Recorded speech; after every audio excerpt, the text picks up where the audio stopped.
All right. Well, welcome to Recording is on. TriEmbed for May. We don't have too many folks online tonight. No newcomers, so no welcomes. I was hoping to get some from the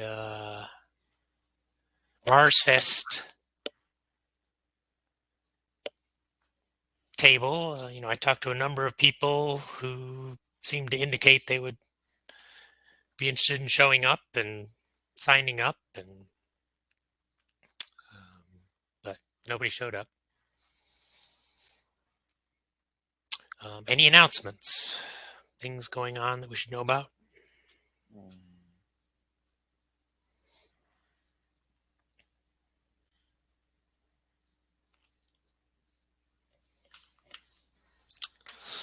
Alrighty, no announcements.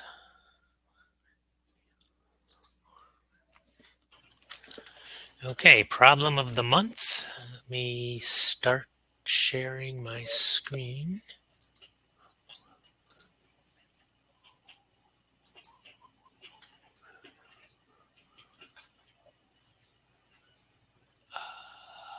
Slideshow from current slide. Can everybody see that? Yep, we see it. So I have a friend who does skydiving. And one of the things you do when you're a skydiver, at least a more advanced skydiver, is that you try to land standing up.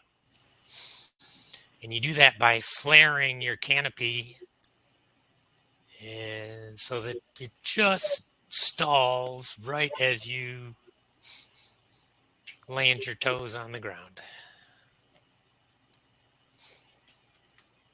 But the guy fell off the edge of the table thing, and he's just falling in free space now. That's why you don't land on the edge of a cliff. Yeah. He's stalled and he's going to die. Yeah.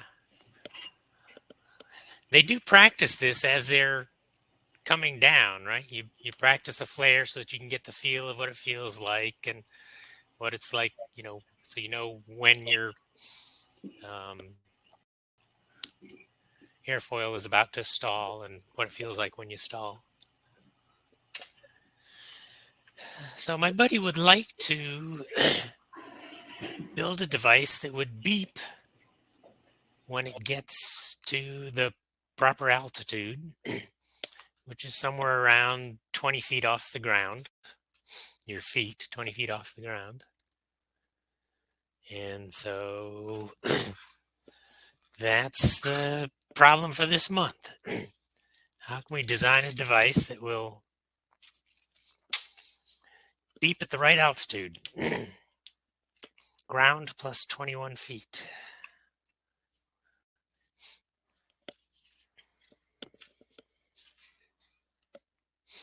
It's too far for ultrasonics. You'd use radar, and Doppler shift isn't going to help you.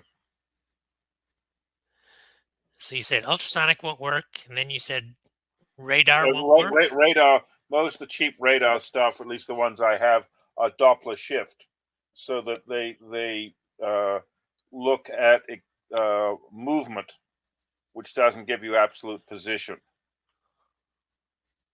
I mean, the skydiver is moving.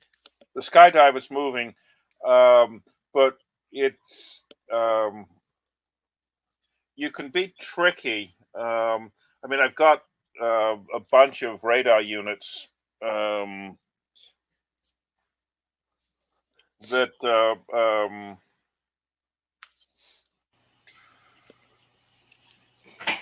I have to think about that. Okay. Other ideas? Altimeter? Okay. What would an altimeter tell you? And is it good enough to tell you when you're 21 feet above the ground? Well, If you know where I'm the not ground really is, sure. I mean, I don't know what the output of an altimeter is, but I would assume it's convertible to whatever uh, system you want to convert it to. the ones that I have are accurate to about 10 inches, which is pretty remarkable. The problem is you don't know where ground is, and you don't know what the change in barometric pressure might be. You'd have to have something on the ground that would confirm that. I mean, I've got a number of a number of very sensitive pressure. Okay, so barometer. There are barometers that go to like plus or minus 2 pascals or something, which is Yep. roughly in the range of what you're talking about, 10, 12 inches. But so you can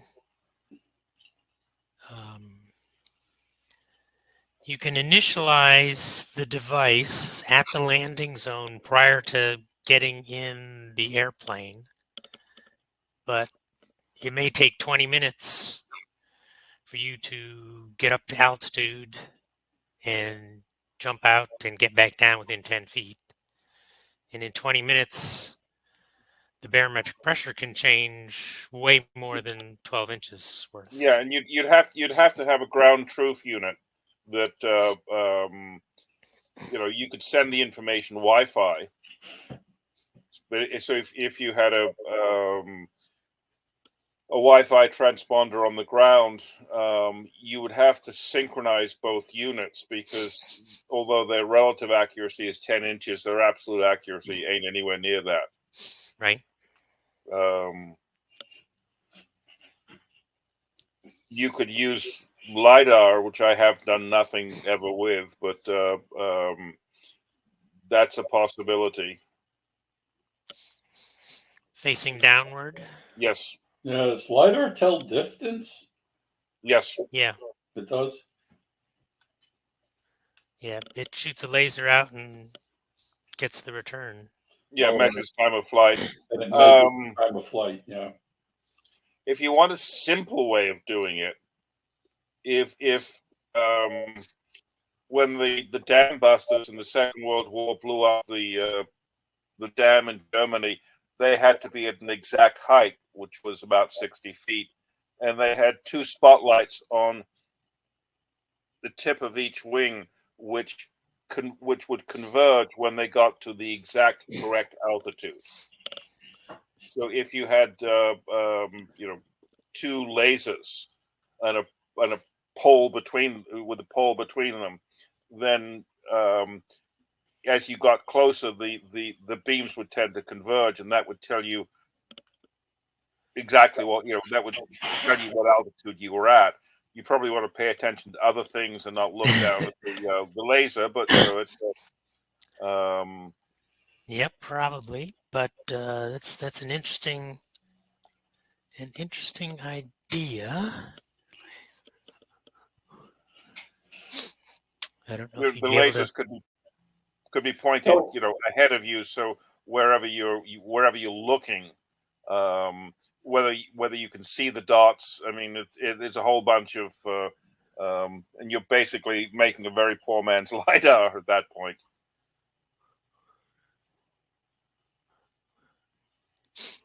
Yep. Yeah, one of the things they tell you is you're not supposed to be looking down at the ground when you're about to land. You're looking for trees. You're looking for visual clues of your altitude, and you don't get that by looking straight down. Plus, it'll scare the shit out of you.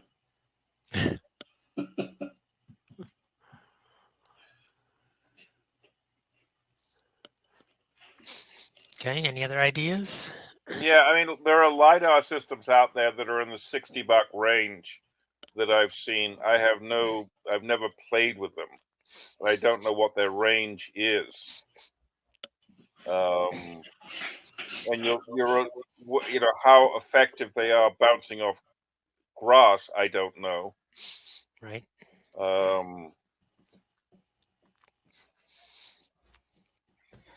Now, most LiDARs that I've seen spin. Yep.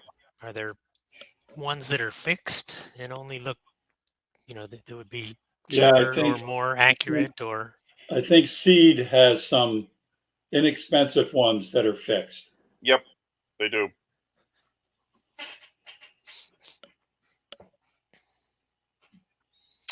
I was looking at one. Pete says bad news. I guess that means he's not coming. Yeah, I saw that too. Yeah, he's got some medical things going on. Okay. There was something about this spinning LiDAR was intended to be spun in a horizontal plane, as if spinning it in a vertical plane might not be in spec. Yeah, I don't think that.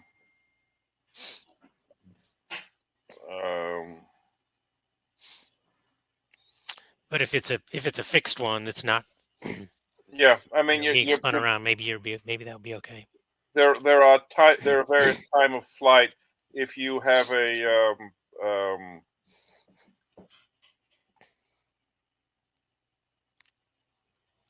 you need a fairly bright laser, but if you modulate it, I mean, I could see how you could do a if you modulate it, then you can use a phase synchronous demodulation, which means you can get the signal out of a whole bunch of noise.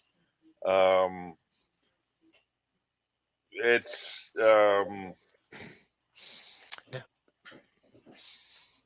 and you if you put a chirp into the thing, then you could it's I mean 60 feet is 120 nanoseconds, which is a fair amount of time.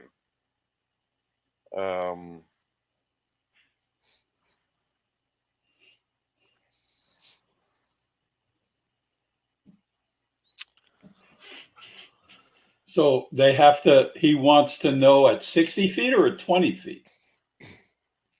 I was thinking 60, but even at 20 feet, you've got, that's 40 nanoseconds, which is still a respectable amount of time.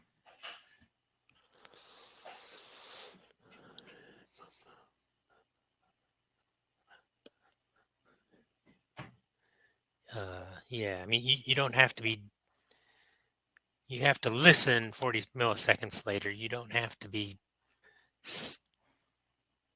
getting samples at one every 40 milliseconds. I mean, you could just do something really stupid, like drop a wire with a sensor at the end, and when the sensor stops moving, so if you drop a 20-foot piece of wire with a hell, you could even use a micro switch,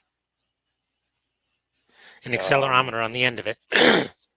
Or something. Well, no, just something that tells you touch ground, which could be a micro switch. Yeah. And it would give you an indication.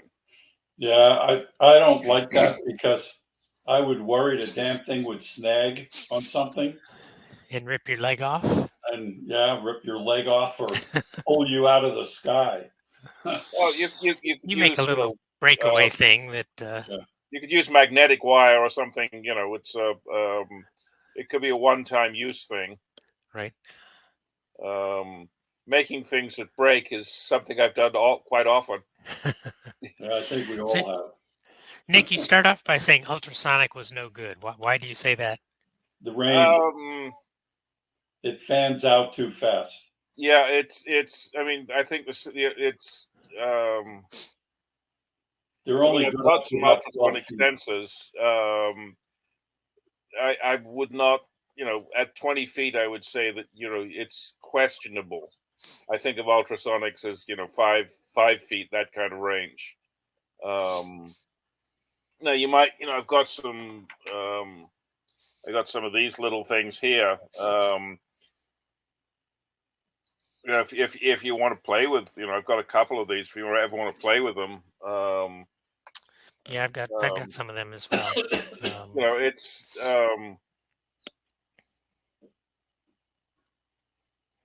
there's going to be a lot of wind blowing by this device, so yeah, I just, whatever you- it's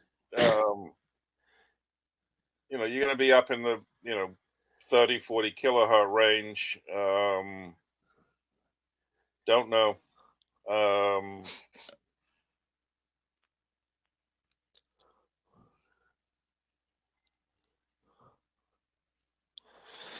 All right. Any other ideas? Let's see.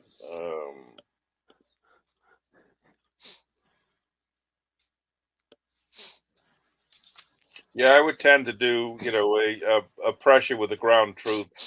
So it'd be it would be attached to your cell phone or something, and would beep at you. I think that's the least painful way of doing it.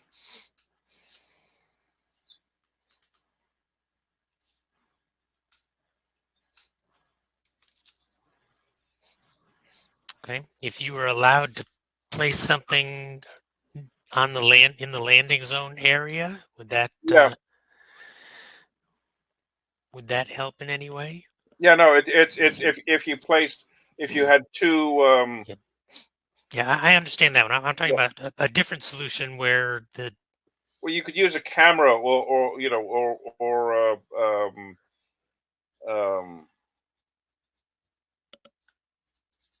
yeah, I mean, you could use a camera if you had something that you could glom onto that you knew the distance. So if there was stripes on the ground, are you talking about a camera on the either skydiver? one, either one. I mean, if you had a couple of cameras on the ground that were tracking the skydiver, they could certainly figure out where he was. Yeah.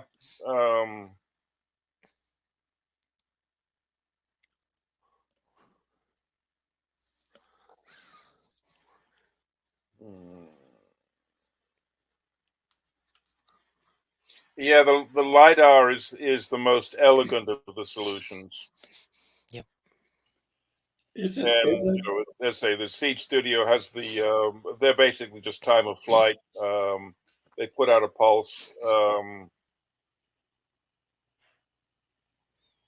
Isn't this kind of cheating, though? Because you're trying to develop a gut feeling as to when to do this. Yep, you are. It may be a good tool for helping people to develop that gut feeling, and then later on you don't need the tool. Right. That may be a value for this, whether you want to use it all the time. The problem is with technology, when you can do it with gut feeling, using technology becomes a crutch and you rely on it. And once the technology breaks, you're screwed. Right. Look, if the technology breaks, we're all screwed. You could.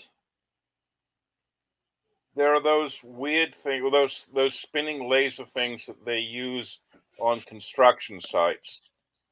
If you had one of those on the ground, Okay. you might well be able to detect that they've broken the beam At the desired height. Huh?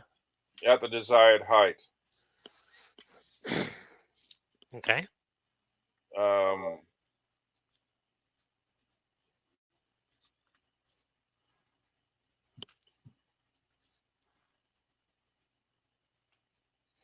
And so then it's just a matter of detecting the laser light. Yep. Okay. That's a good one.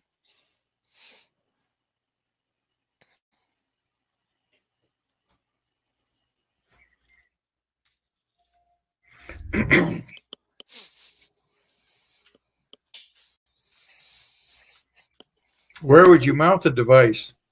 On the helmet? On a pole, 20 feet above the ground. No, I mean, guys coming down, you're going to mount a laser of some sort on the No, I'm skydiver? going to put the laser on a pole and put some, retro-reflecting tape around his ankles. Oh, okay, Yeah. okay. But I mean, just in nice general, big how would telephone you? pole in the middle of the landing zone. Yeah. What can possibly go wrong? That gives him something to aim at. Yeah, the pole in the landing zone could be problematic. Yeah. But I mean, some of the other solutions, the LiDAR, the laser, whatever, how would you mount it to the skydiver? It would be a consideration. You can't look down, so you can't put on his helmet. How reliable is the webbing or whatnot? You'd give him a buzzer that would. The buzzer can be in the helmet. The LiDAR would probably be on his boot or something. On his boots, yeah, that might be a solution.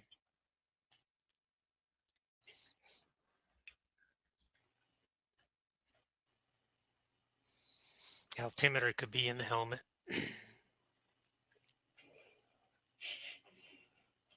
Yeah, it would be interesting to try an altimeter. I've got that's what he's going to do. He's going to do the two barometers, pressure sensors, one at the landing zone and one in his helmet, and they will communicate.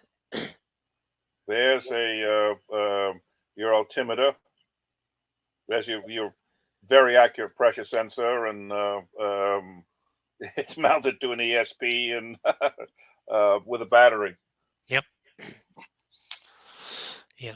So his plan is to have them talk to each other before going up, and so that they both know what each other's base altitude is. So why do you need two altimeters? Why not just the parachuter? Because the barometric pressure will change. Yeah, the barometric pressure can change by more than 10 feet while you're up in the airplane. But how does barometric pressure affect your altitude? Because the altimeter is picking up basically the pressure of the column of air above you. Oh, and that's how it is determining altitude? Yep. Yeah. Okay. That's why altimeters and barometers are always in the same app on your watch. Mm-hmm. Yeah. It's all the same thing. Yeah. And you have on an airplane, you have a little dial that you turn that sets, you know that the airport is 423 feet above sea level. And so you spin the dial until it says 423, and then your altimeter is corrected to the local conditions when you take off. I have an app on my cell phone that gives me altitude by GPS. Okay. So, yeah, right. So you could use GPS, but that's plus or minus a meter or two. No, I use it to correct my altimeter. It's better than that now, Paul. For altitude. Originally, it was only good up to 3 feet for non-commercial or non-military use. Yeah, I think that's longitude and latitude. And now they've just shut that off, and now everybody gets the same thing, even the military. So they say. Yeah, no, it's a lot. It's much better than it used to be. Yes. But I'm not sure whether that error term is in latitude, longitude, and altitude is all the same. Well, it's. I guess it's the intersection of a couple of spheres. It would actually be more accurate in altitude because you've got you've got a cosine error that would occur longitude and latitude. You're picking up two satellites here, and the signals you're trying. The cosine error is fairly small there, but the time of flight for the signal to get to you is pretty good. So it'd be worth a try. Okay. And it's as your descent is fairly, I would think, fairly constant in rate. This would give you a fair amount of warning. So if you had, I mean, if you skydivers have an altimeter, okay, right? But it is not accurate to what he wants, right? So, yeah, I mean, as I say, the one I have here is I can move it, 3 or 4 inches, and it tells it's very, very sensitive. yeah.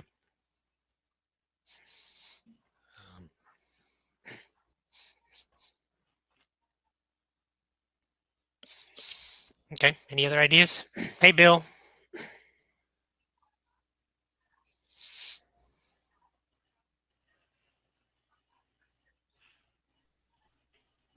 News. Found it. Hey. Welcome. You don't have any announcements, do you, for the group? No, only that I'm late. Okay. Well, you don't have to announce the fact you're late. No, we figured that out. Okay. How many people have show and tell for tonight? Do I have show and tell? And are you going to have anything on the Aardvark project, Nick? As I say, Pete's been otherwise occupied. We are at the last meeting. It was determined to do a codathon, and there's a lot of interest in doing that. Pete and I discussed that Saturday, and it probably wants to be several. We want to go through at least the entire ESP chain. How it's get everyone there with their computers, make sure that all of the ESP tools are installed. And I'm not talking the Arduino tools, I'm talking the hard ESP tools. Get everyone up and running, and then I'll go through the architecture of the cores and how that's implemented, so you can make cross-platform calls. It's not a particularly well-documented thing. Took me a little while to figure that out. And you guys were going to try to find dates for those? Yeah, it's yeah, we're trying to get the idea is to do it at the Forge, and we don't have a date currently. Okay. The code is as I would like to.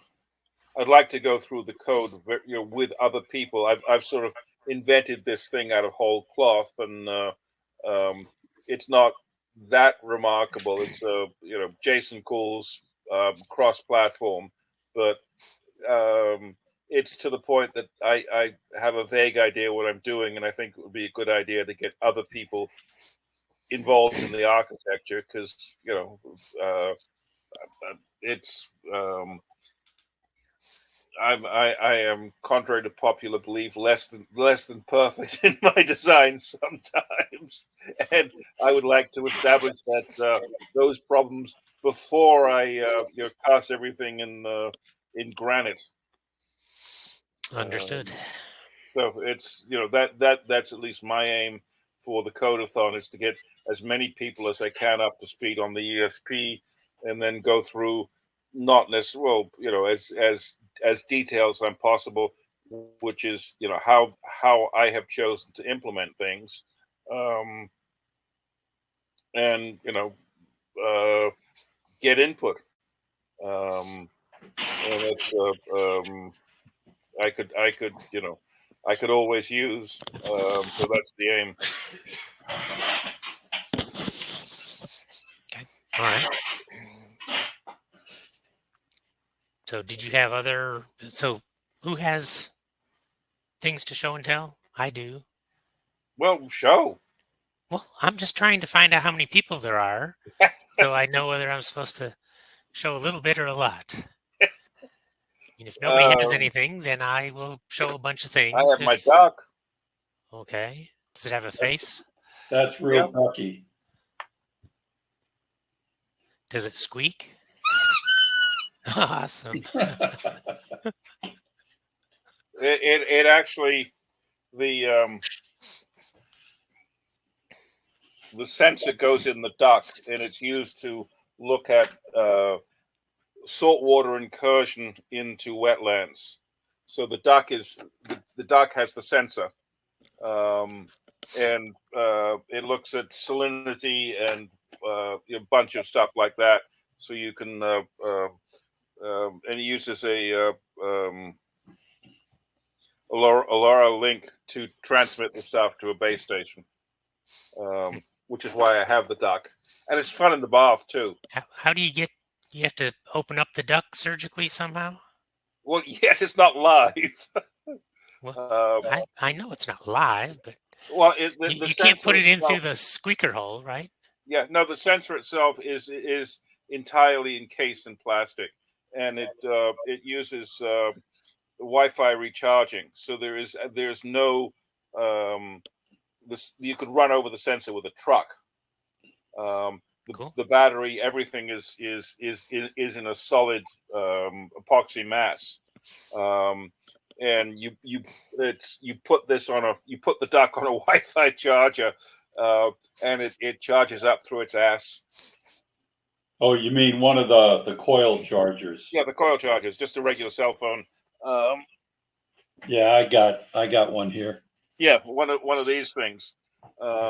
So well, they make them all different kinds, but yeah. When the duck sits on there, it charges up. Cool. That's why I have the duck. Okay. And it's good in the bath. Other people with show and tell? Paul, why don't you do yours? And if we run out of stuff to do, I can maybe say something about the project I'm working on, but it's really not much more to say about it. So it's springtime and it's time to put out my drip irrigation system. I take it in the fall when it's freezing and put it back out in the spring after it's not freezing. And so the way I turn my system on and off is with a Amazon dash button.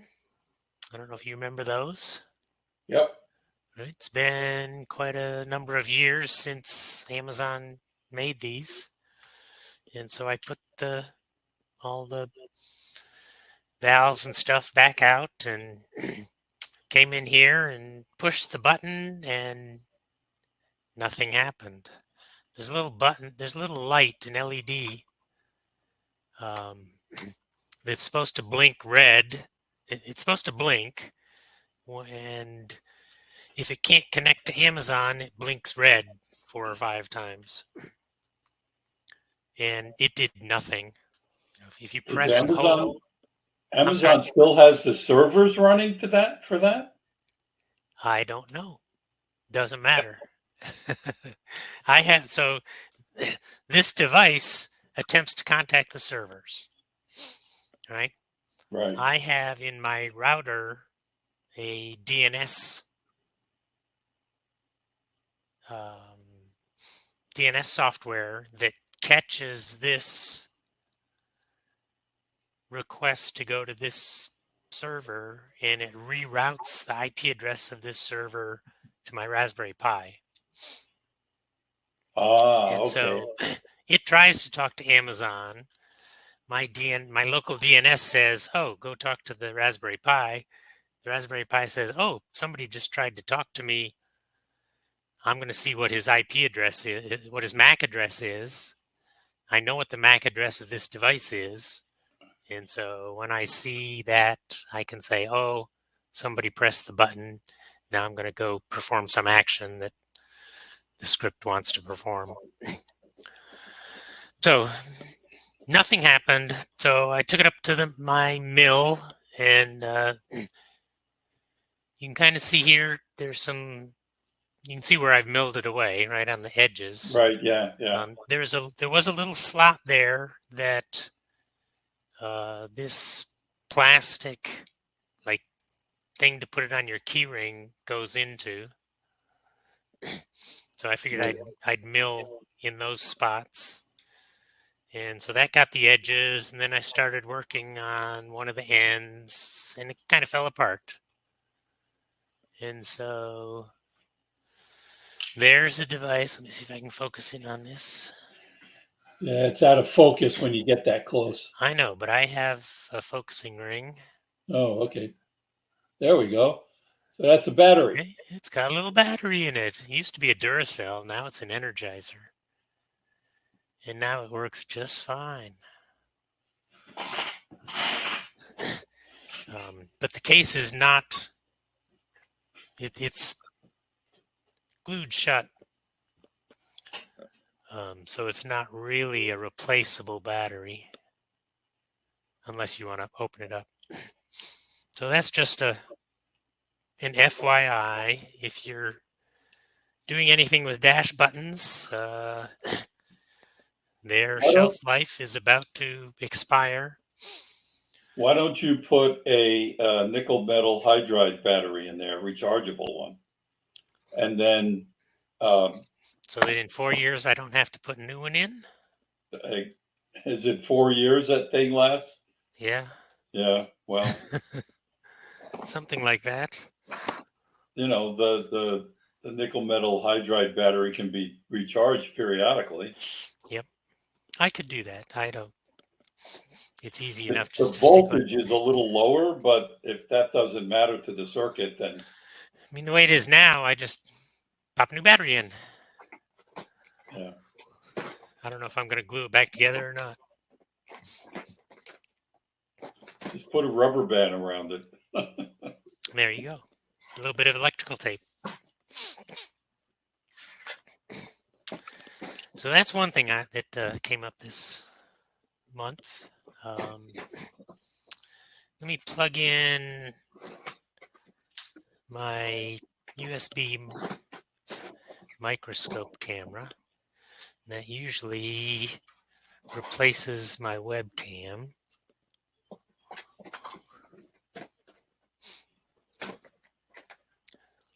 New camera detected. It didn't. Interesting.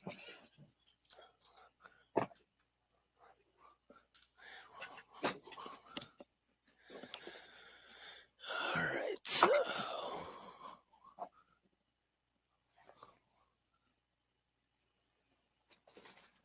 so these are little piezo buzzers.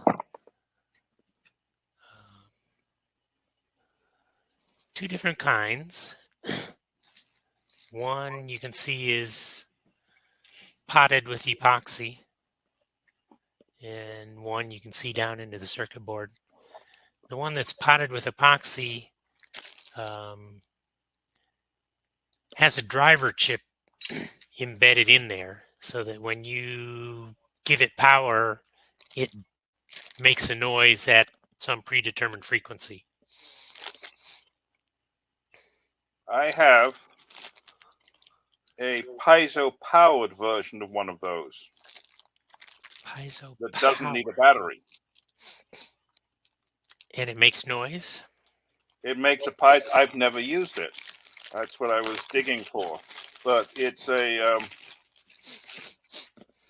it has a button, which is driven by the piezo current. Okay. And it has a receiver. Oh, so you're talking about like the dash button? Well, I've never used it. It's just you press the button and somehow the receiver knows that the button's been pressed. You press the button and it has enough of a piezo charge that it sends out an RF message to this little board here. Okay. And trips a relay. It uses power harvesting. Yep. I think is what they call it. Yep. It harvests off the actual press of the button. Wow. I've never actually used them. They're in my box of stuff that I've never used. Yeah, so so if you have an Arduino sketch and you want to play music, as it were, right? So there's an Arduino library command called tone, in which you give it a pin number and the frequency that you want it to oscillate at, and it sets up some PWM on that pin and beeps for a while. To do that, you need the version that does not have the driver chip. Otherwise, I mean, the one with the driver is only capable of making one frequency. You can turn that frequency on and off at a different frequency, but you still pretty much end up with only the one frequency. So for my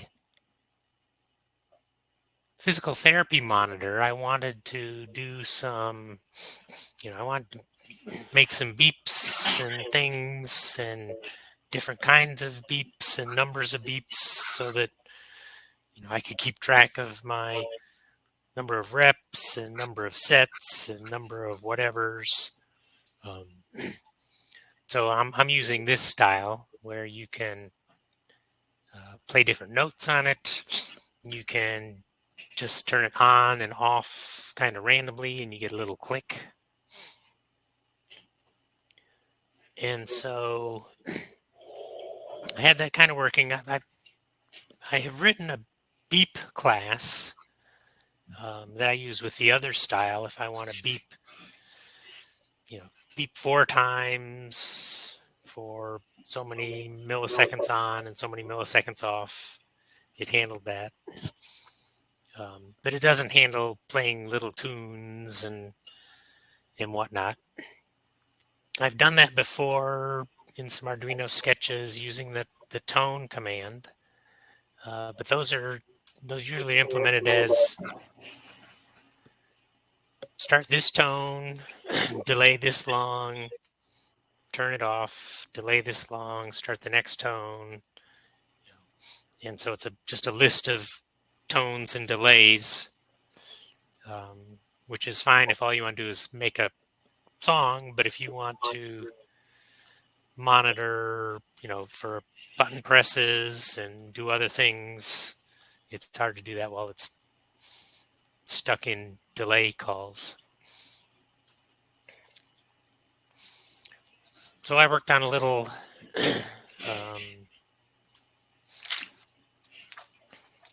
sketch that will will play music in the style of how I do embedded programming. And, What does that mean? Bebop. well, I'm about to show you. How's that? Yeah, Okay, it's or a Bebop fan. well, to have us listen to it, huh? It's tweaking. His exercise routine involves twerking. Twerking. Twerking. So this is how I do my embedded programming, right? So this is with the Arduino IDE. I use it not because I like it, but because I show my code to other people that are starting Arduino, and they're going to be using the Arduino IDE. I hate the make system as little as it is. You delete a space somewhere, and the IDE recompiles every file and relinks it and downloads. You could only recompile the one that the space was in and the ones it affects. Well, you would think so. That's why everybody hates the Arduino IDE. Perhaps the version 2 that's in beta now will do a better job of it. I've been using that one. Yeah. The new Anyhow, one. so in the normal Arduino sketch, you have a setup routine that's called once and a loop routine that's called over and over and over. And so this is what my programs usually look like. I have some serial stuff for debugging. There are some things I like to print out, tells me what sketch I'm running, what board I'm running it on, how fast the CPU is running, and what file, what day the file I'm running was compiled on, so that I can maybe do some revision control stuff. If you're interested in this stuff, let me know and I can send you the more of the details. And then I do a setup for each of the things that I want to be doing in my program. And inside the loop, I do a handle for each of the things that I want to be doing. And then for each of the things, I have a source file that has that thing in it to isolate the code. And then I also have this pins.h, which if we look at, loads Arduino.h, and then in this case, I say this code probably has stuff that's specific to an ESP8266. If you're trying to load it onto or compile it for an ESP32 or an AVR chip, it crashes right here, which is very early in the compilation. This is wrong. This is melody.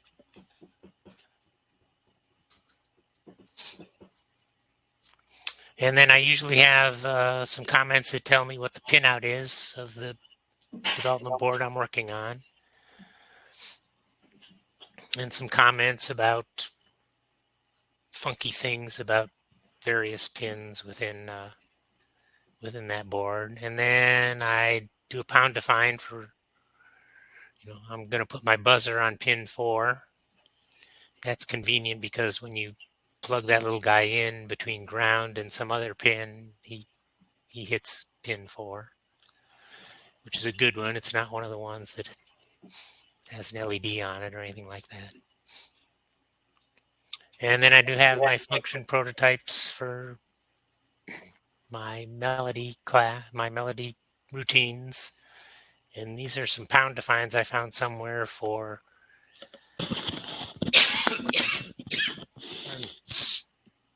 frequencies for different notes. So concert A is 440 hertz.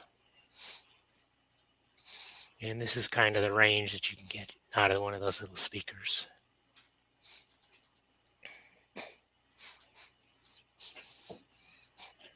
So in my setup melody, I define the pin, and then I have a data structure here which has for each note what frequency it's going to be, how long it's going to run, and how much time after the note before we start the next note.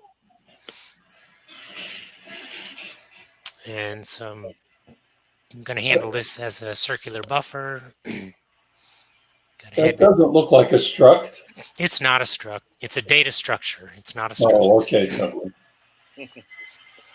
mean, if I were really going to do this, I would probably make a C++ class so that I could run 2 buzzers on the same device on different pins and things like that.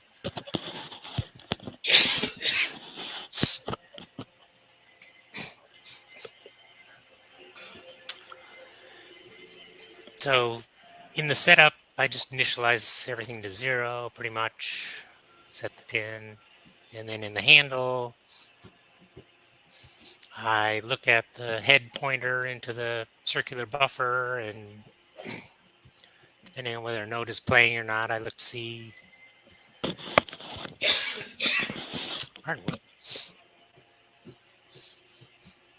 how long it's supposed to last,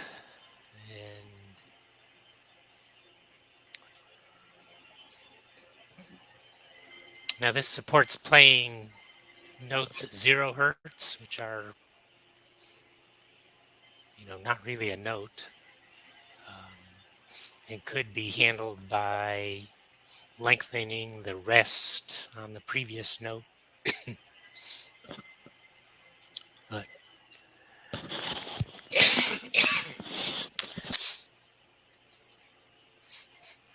so if it's ready to start a note, I call the tone command on that buzzer to run at that frequency. I snap the time we started and exit. And so that gets it going. This gets called quite frequently. And so the next time through, it'll say, oh, well, a note is playing. Now I have to see if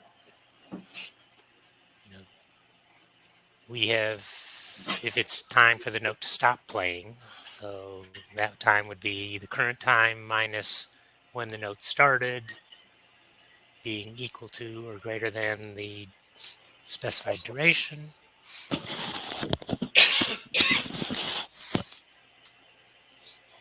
At which point I set no tone, which turns off the PWM on that pin. And then we start looking at the rest duration. Again, we reset this time when the note stopped playing.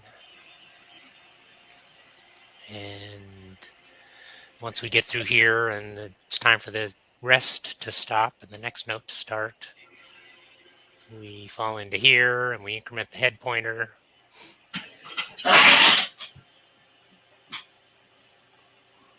Are you using an RTC on there to get the now? So here is now. Now's an argument. Oh, it's milliseconds. Okay. We have milliseconds since boot. One thing that I have found is that, so if, let me just bring up.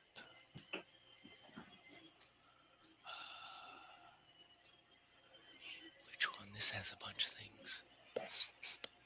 So this is a much more complicated, right? And so here's a whole bunch of setup routines and a whole bunch of handle routines.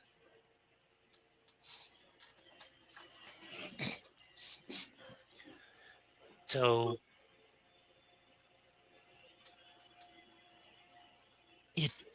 it will happen if you have a bunch of handle routines. It's going to happen that the millisecond timer increments between, the third one and the fourth one, or and I've had issues where having the handle routines operate on different times messes things up. And so I've taken to just snapping the time at the beginning of that the loop was called and sending that time to all of the handle routines and not having them call millisecond by themselves to figure out what time it is.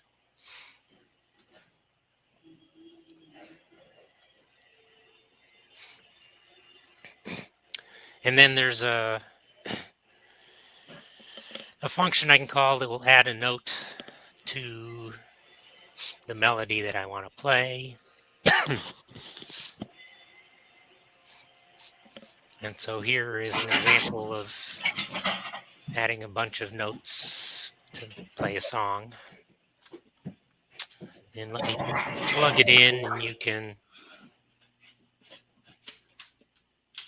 hear one of my songs here. I'm not the composer.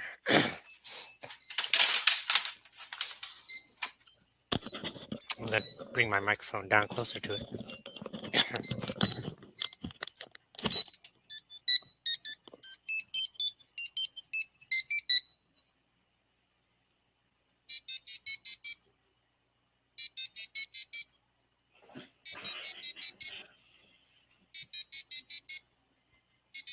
Yeah, it's not very loud.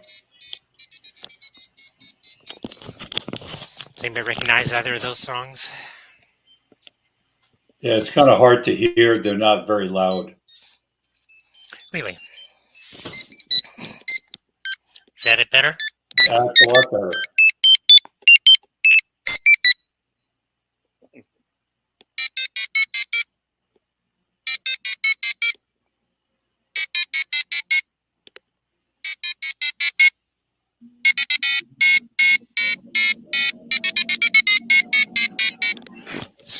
So those are from the original Mario tunes. Oh, okay. One I is thought it was the Hallelujah chorus. Oh, no. So that allows me to put in a melody into the middle of something that's doing a whole bunch of other things. And, as long as you're calling the loop routine, I try to avoid using the delay function in any of my code. And so this way I can handle multiple things going on, at least at the fidelity of how fast you call the loop routine.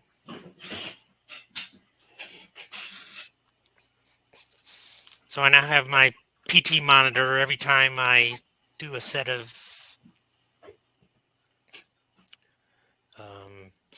10 stretches, it goes, where does it go? It goes beep.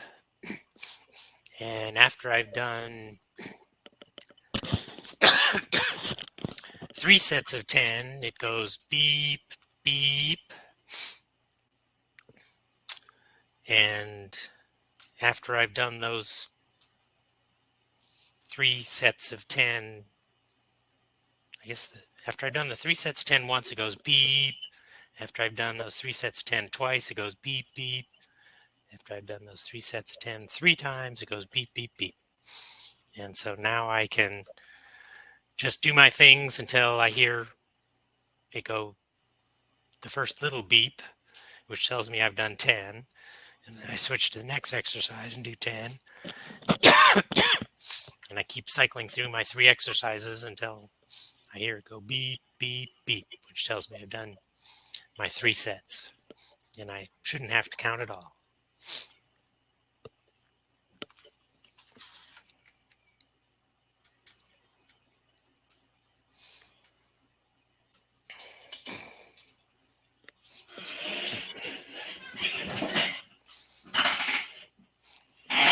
So I've been working on that today. I haven't actually used it yet for a full set.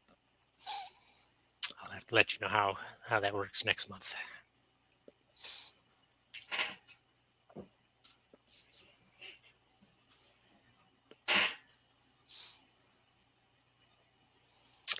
All right, who's next?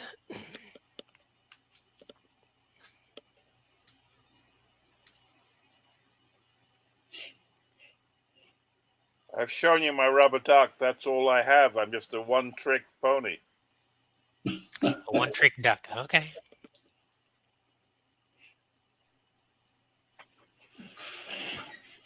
I can go. My 10-year-old daughter was interested in learning how to solder, so I pulled out an old project board that I'd bought from IC Station, if anyone's heard of that. And I got her soldering, and it was I'm trying to switch the video around. Oh, come on. Nope, I give up. I've done this before on Jitsi, but can't seem to switch it. All right, so I'll try it this way then.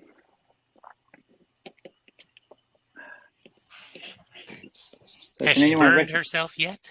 Yeah, she did. Yep, absolutely. Good. That's part of learning to solder. Exactly. So it's she soldered everything on. I just gave her some direction. So that's good. It's a 555 timer, a 4017 decade counter, and it's meant to cycle the lights, count up the lights. Right. Very simple. Put it all together. She soldered it all up. with a bit of instruction, and then it didn't work. And I found that they've missed a trace, so I had to go and add an extra trace in with this little mod wire, which is rather disappointing for it, that, you know, her first project, and then Dad has to debug it. But she did a good job for her first soldering kit. Yeah, it wasn't her fault, you know. It was a faulty board. Yeah, a faulty project. And so now, there we go. So she'll be happy seeing that works now that I've worked out why it hasn't worked. So that's just teaching kids how to get involved and build stuff. So that's my life. That's very nice. So is the rate at which it counts adjustable? Is there a potentiometer or anything? Little potentiometer you can adjust. It's 10 years old. My son's 8, but his concentration's not enough there. He would just be busy melting wires not together. Enough to give him a hot soldering iron yet. So you're using lead-based solder or not? Yeah. Yeah, good. That's what I've got. It flows a lot better. Yep. It's better to learn with. I got a small fan that will blow the smoke away.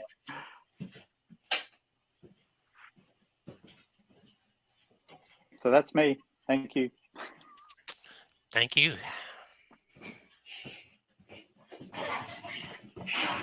I may be able to show something. I think I mentioned a while ago I've mentioned that in Python, you do this thing called introspection.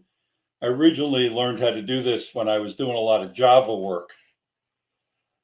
And so most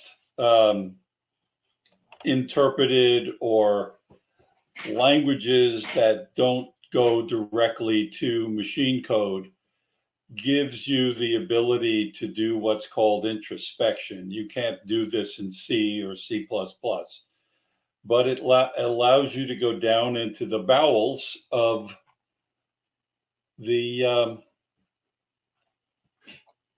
code. Let me see, how do I want to share, and where's the share button? Next to Sunny. Let's see, that's sound, that's video. Oh, stop and start sharing. There we go. Let's do this one. And now I have to flip around the screen. Okay, you should be seeing some code here. However, I'm going to have to, let's see if I can find the right file though. There we go. So remember I was talking about the colors. Is this big enough to see? Barely. It'd be nice Barely. Well, the problem with Emacs is it doesn't let you increase the size very easily. Let me double check and see if I can do that. Control wheel mouse doesn't work on Emacs? Oh my gosh. Oh, the mouse, yeah, but not to change the size of the wheel. So the wheel doesn't work? No, the wheel just scrolls. So you can how about control and wheel? Control, no, no, that just goes down to the bottom of the file. Okay.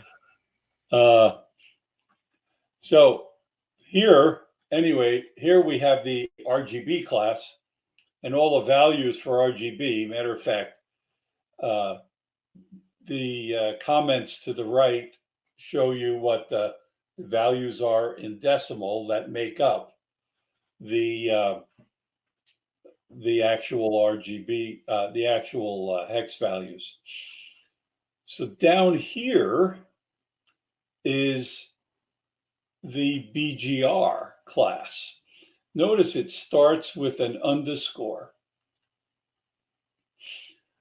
The underscore is only because down here at the bottom, when I instantiate the one with underscore, I make the instantiated object the same name without the underscore.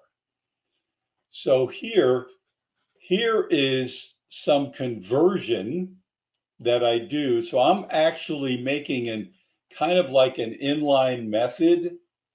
It's an inline function in a sense it's called RGB to BGR. I'm using Python's Lambda, and the first argument is self, but that actually gets thrown away.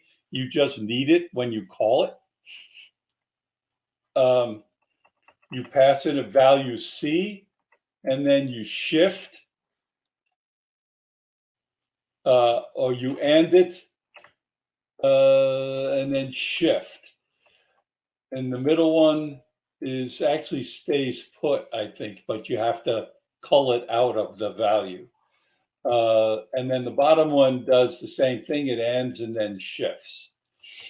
So down here is this introspection stuff. What I have to do is I have to pass in this value. By default, it takes the class above it. But that can be changed if you want to do this yourself. If you have your own class of RGB values, and let's say it's much larger than the one that I have, in other words, has more colors, you can do this yourself, but you can pass it into this BGR class and then instantiate it yourself to whatever name you want. But what it has to do is, but you're actually taking the class object here. This is not a name because there's no quotes around it. It's the actual variable that holds the class object itself. It's not instantiated though. It's just the class object. So by the way, so this top one, it actually never gets instantiated. The RGB one, because all the values are at the class level. So if you want dark red, for example, you just say this dot dark red and you get the dark red. So you don't even have to instantiate that. But in this case, when you're trying to convert RGB to BGR, you do have to instantiate it. So what it does here is we take this value and we go here, and then we do dot underscore underscore qual name underscore underscore. That's an introspection piece. That sits down in the bowels of Python and gives you a text name for the class. And this happens to work on standard C Python, MicroPython, and I finally figured out which one to use. This also works on CircuitPython, which is the most difficult to get working. Then I actually go through the list here. Is I take the class name and C, which is, what is C? Where does C get? Oh, C gets defined here. So if you've heard of a list comprehension, this is actually a dictionary comprehension. You can create a dictionary by putting code between the two brackets or double, curly braces.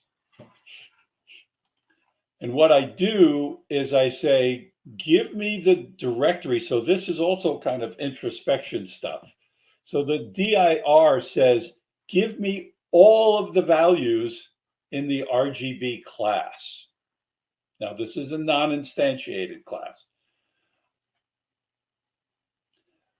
But that gives you a bunch of junk. It gives you all the names that you want. Not only does it give you all of this, okay, but it gives you low-level stuff that you don't. Matter of fact, it would give you this also. So it would give you a bunch of stuff. So what you're saying here, oops, my screen just blanked. There it is. If not, C starts with underscore. So I pull out everything that doesn't start with an underscore, because all the low-level stuff in Python always starts with an underscore or usually two. So now I have all the colors here. in this variable. Now I actually do a list comprehension below it, but I don't actually equate it to anything, because what I'm doing is I am just executing this value. I'm executing this statement as a piece of code. Okay. So, and then I'm putting into, you have to grab globals. That's a Python thingy that you've got to do. And then you're iterating through this because this has created a dictionary. So now you're iterating through that dictionary and you're pulling out all the items. So you're pulling out the name and the value. And this actually puts it into the class, the actual BGR class. Then you instantiate this, which is what actually causes the constructor to fire, which the underscore init underscore is the constructor in all Python classes. You don't create that yourself. This is always the same in all Python classes. Now let me see on the left. I'm going to, let's see, from utils.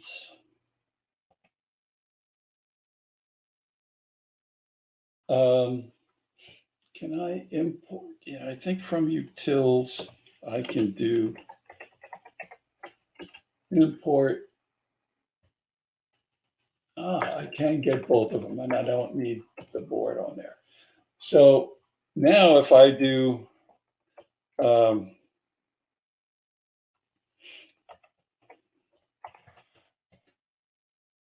let's see,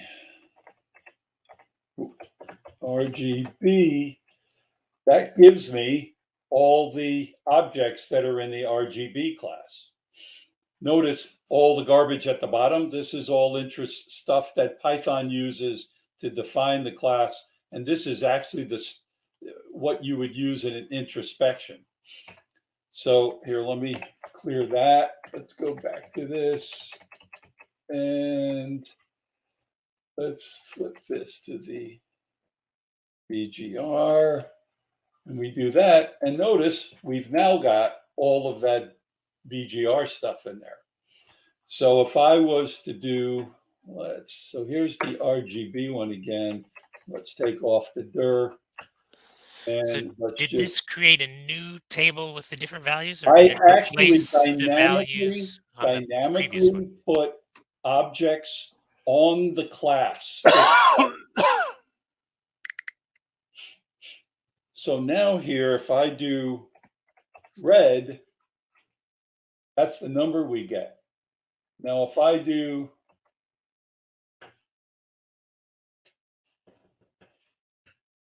BGR red, that's the number we get. And that you get from shifting, doing those shifts. So this is just a little example of some introspection work and how to actually dynamically create a class in Python. Depending on what you want to class, your introspection is going to look different. I'm able to do this all in the constructor of the class, and it just that generates all the member objects on the class itself. So that's just a little trick on something that I had to figure out to get this all to work. This here is actually the primary class. It's quite long.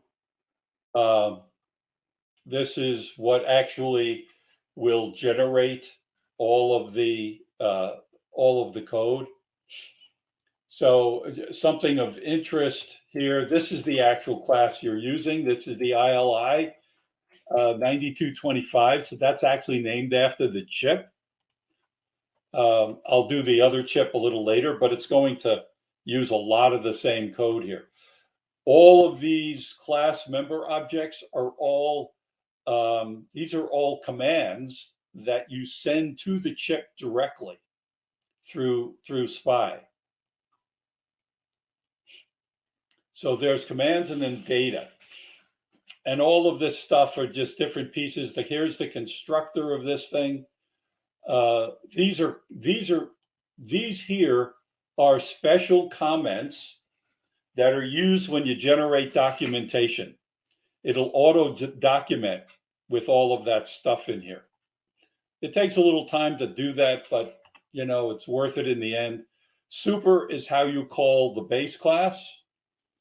And in this case, it's this thing here called compatibility, which is in another file. Here's some of the actual code.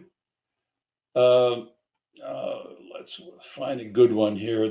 Here's drawing a character. So you actually have to start right. This actually creates the SPI connection. And then down at the bottom, you have end right, which closes it. This code, much of this code comes from the original C++. I've changed some things here and there. For example, his code doesn't have the range, which is a Python thingy. Okay, and I'm using that in 3 different places here. So I had to figure out his for loops or while loops and stick them into, you know, Python syntax. In a few places he used switch cases. Switch cases don't exist in Python, so I had to use if statements. But Python does some cool stuff with if statements. I know I'm scrolling pretty quick here, but let's see. Oh, here's some. So you have in Python, you have an if, but you also have an else if. So it's ELIF.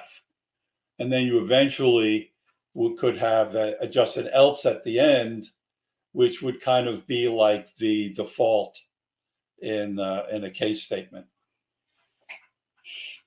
I didn't need that here, though.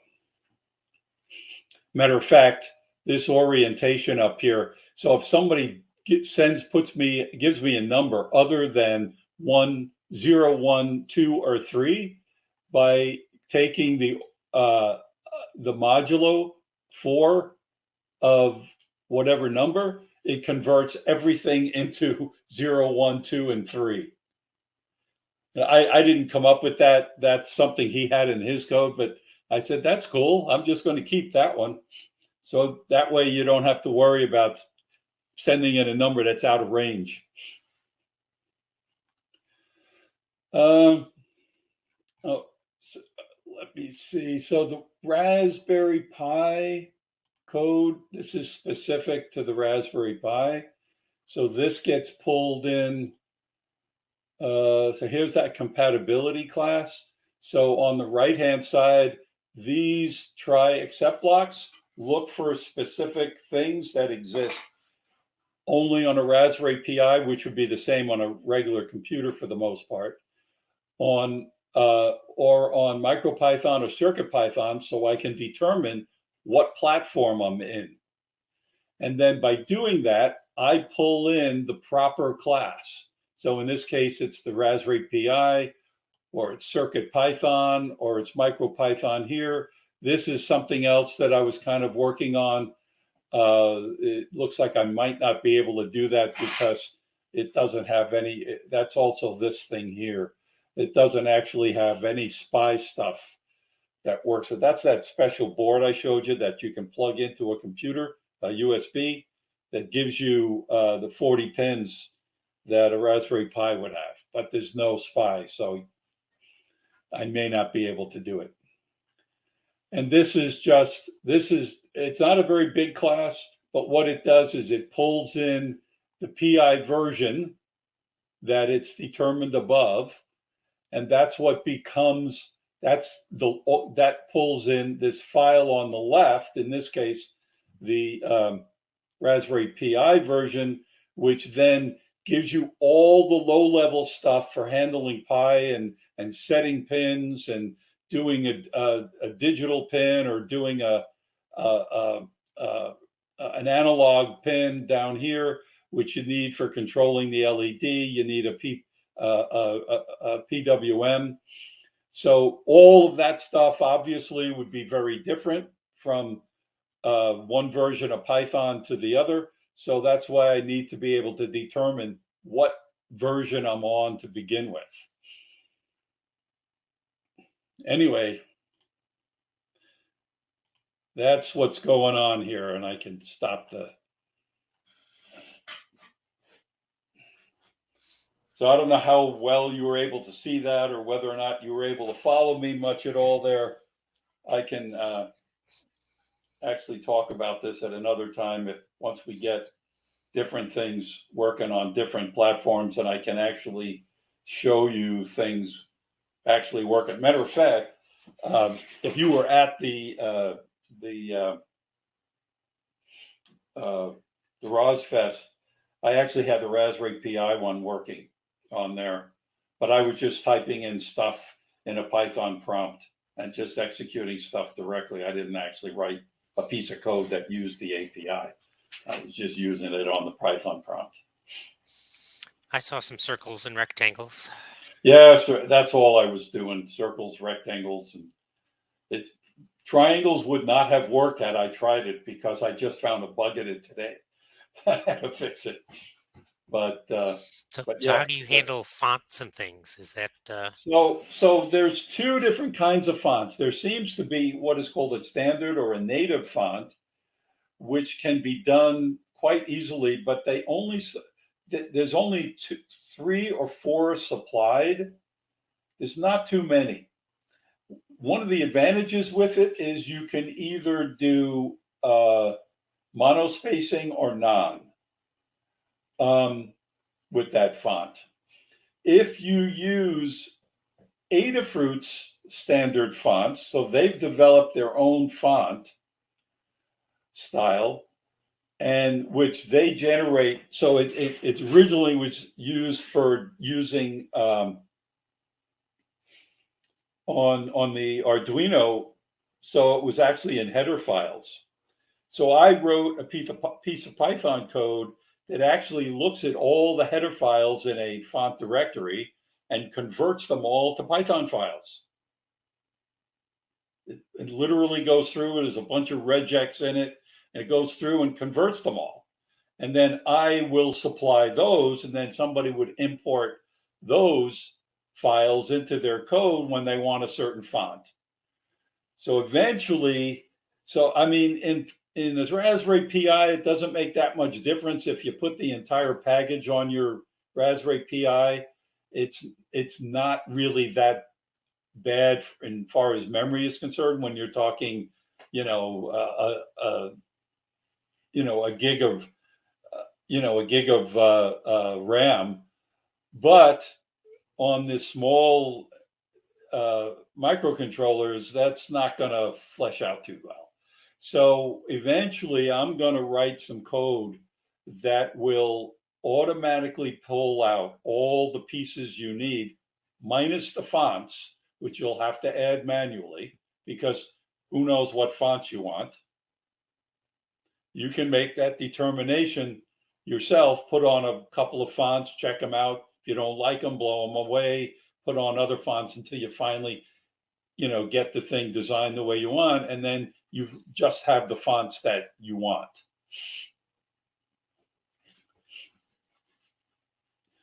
So yeah, the scripts will automatically generate a file that you can then download off of GitHub or whatever. Or I don't know if you'd want there's no real way to use pip with a microcontroller. So the best thing is probably through GitHub and just pull the code down.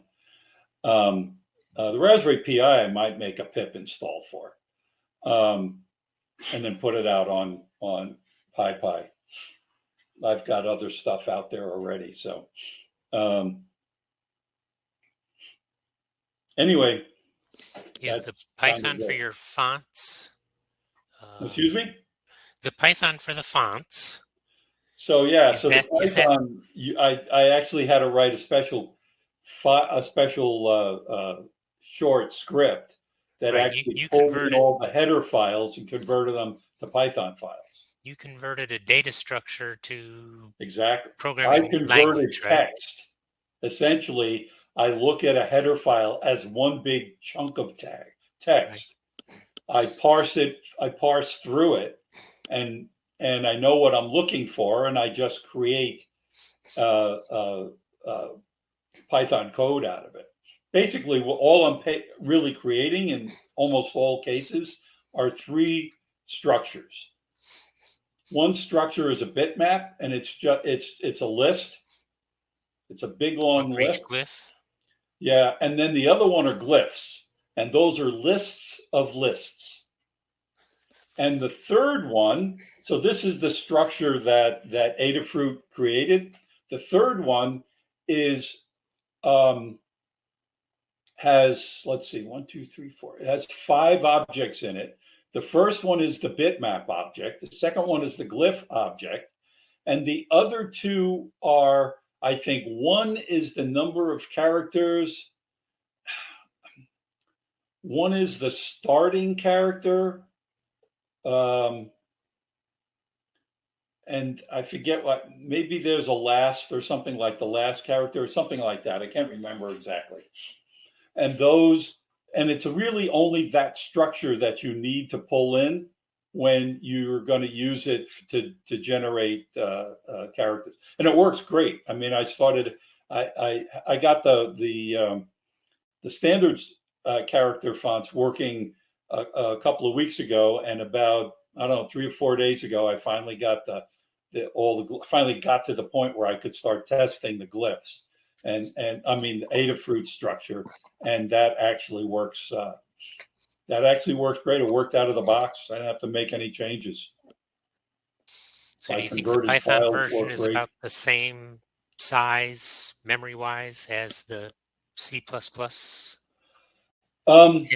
No, structures? it's probably going to be a little bit bigger, because in general, Python is going to be a little bigger.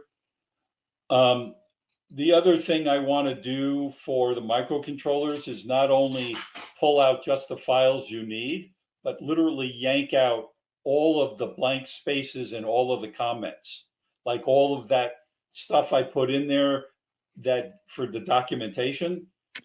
You won't see that if you actually look at the code for the microcontrollers. It'll all get yanked out.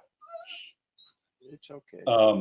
So I'll just dynamically yank all of that stuff out of there and create Python files that doesn't have any of it in there, and pull out any extra spaces or anything else that really was there for readability when I'm writing the code on the Raspberry Pi. You won't need that. Also, tests are only being run on the Raspberry Pi. I'm not going to be running, there's no way to run tests on a microcontroller because the whole test framework can't fit on there. And it takes a tremendous amount of memory to run tests. It takes a long time. Even on a Raspberry Pi, right now, I don't have all the tests done, and it's taken me 600 and something seconds.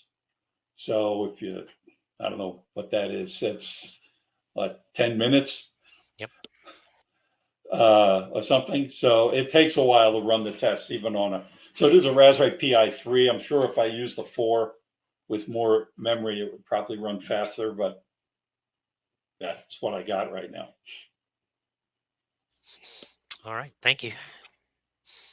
Anybody else have something to show and tell?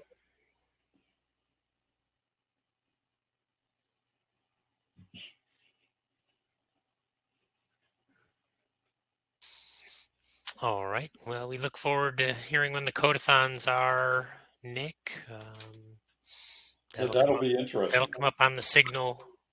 Oh, that'll be.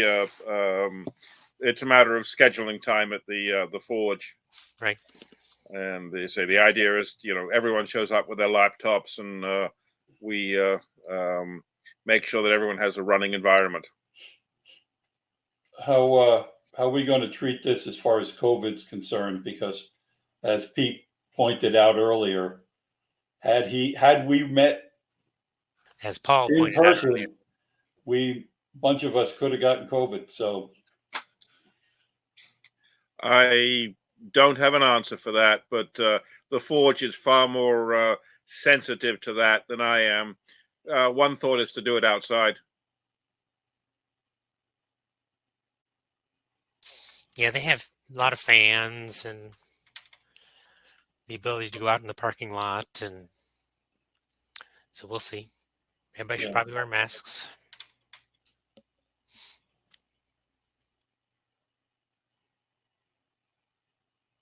So I don't have an answer for that. no, I don't think I was really asking for a definitive answer. I was throwing it out there as a definitive question.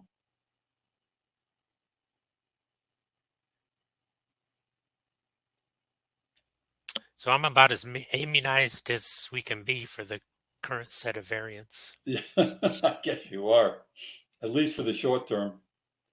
I've been boosted twice, plus the initial 2. So